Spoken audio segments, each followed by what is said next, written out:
রাস্তায় কোনো টাকা কুড়িয়ে পেলে করণীয় কি? আমি কি ওই টাকা মসজিদে দিয়ে দিব নাকি এর সাথে আরো যোগ করে টাকা দান করতে হবে? আমাদের দেশে অনেক মাসআলা আগের যুগের মুরব্বীরা বানাইছেন, সৎ উদ্দেশ্যে অসৎ কাজ করছেন, সৎ উদ্দেশ্যে অসৎ কাজ করছেন, নেক উদ্দেশ্যে জাল হাদিস বানাইছেন। এরকম অনেক বিষয় আছে। এর মধ্যে এটা একটা, যে রাস্তায় যদি কোনো টাকা পাওয়া যায়, কুড়ানো টাকা, হারানো টাকা কেউ যদি ধরে, তাহলে 10 টাকার নোট হলে 20 টাকা তাকে দিতে হবে। এটা একটা জাল হাদিস। এই জাল হাদিস যারা বানাইছেন তাদের একটা নেক নিয়ত ছিল। কি নিয়ত সেটা?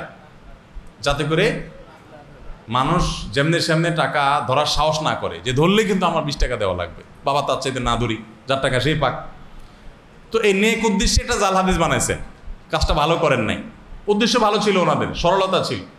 এরকম বহু নেক উদ্দেশ্যে জাল হাদিস বানাইছেন। যেমন রাতে যে আমাদের খাবারের প্লেট, এটা খায়া পানি, ধোয়া পানি, আগে গ্রামের আমরা মাটির ঘরে, টিনের ঘরে থাকতাম, তো এটা বাহিরে ফেলানো যাবে না রাত্রে, তাইলে ক্ষতি হবে। এই মাসালা যারা বানাইছেন জাল হাদিস, নিষেধ নাই কোথাও হাদিসে, ফালালে কেউ ফালাতে পারে, কিন্তু অবশ্যই দেখে শুনে ফালাতে পারে কার গায়ে আর পড়ে কিনা। আমার মনে হয় এই মাসালা যারা বানাইছেন তাদের একটা নেক উদ্দেশ্য ছিল। উদ্দেশ্য হলো যে আগের যুগে তো এত কারেন্টের ব্যবস্থা ছিল না, এত বিদ্যুৎ ছিল না, লাইট ছিল না, তো কেউ যদি উড়াদুড়া খাইয়েই দরজা খোলা দিয়ে বাইরে মারে, কারো গায়ে পড়তে পারে।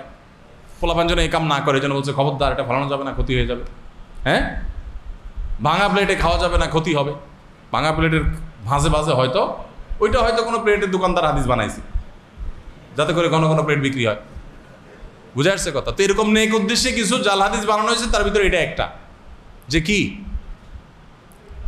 10 টাকা কুড়ায় পাইলে সাথে আর 10 টাকা দিতে হবে, এরকম কোনো কথা আসলে কোরআন হাদিসে নাই।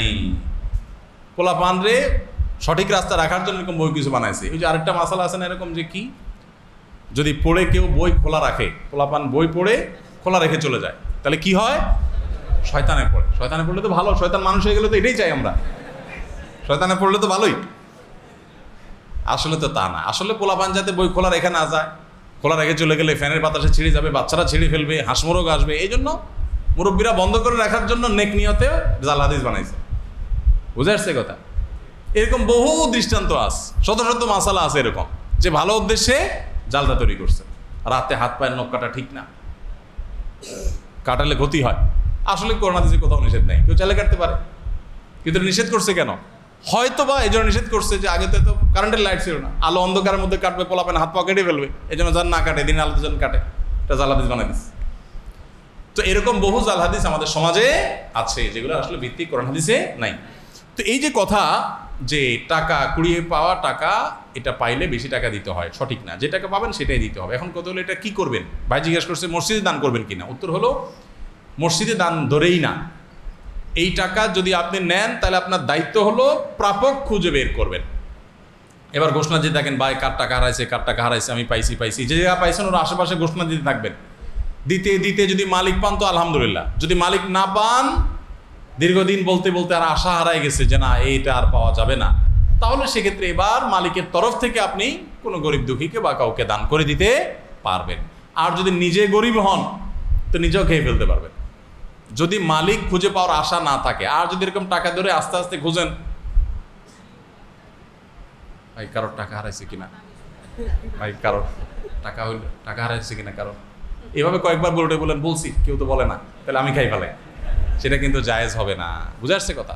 ঘোষণা ভালো করে দিলেন, সব জায়গায় শুনেলেন, এরপরে মালিক পাওয়া যাচ্ছে না, তাহলে এবার গরিবকে দান করে দিবেন। আর নিজে যদি গরিব হন, অভাবী হন, নিঃস্ব হন, তাহলে নিজেও খেতে পারবেন। কিন্তু যদি মালিক কখনো পাওয়া যায়, তখন আবার তাকে ফেরত দিতে হবে। বুঝে আসছে কথা? তো পাওনা টাকা এটা নিলে বা পাওনা কিছু পাইলে এটা পরিশোধ করার চেষ্টা থাকতে হবে। আর যদি খুব তুচ্ছ জিনিস হয়, 5 টাকার কয়েন, 2 টাকার কয়েন, এটা আসলে যার হারাইছে সে আর খুঁজতে আসবেও না, হালকা খোঁজাখুঁজি করে পাইলেন না, এটা সরাসরি দান করে দিতে পারবেন।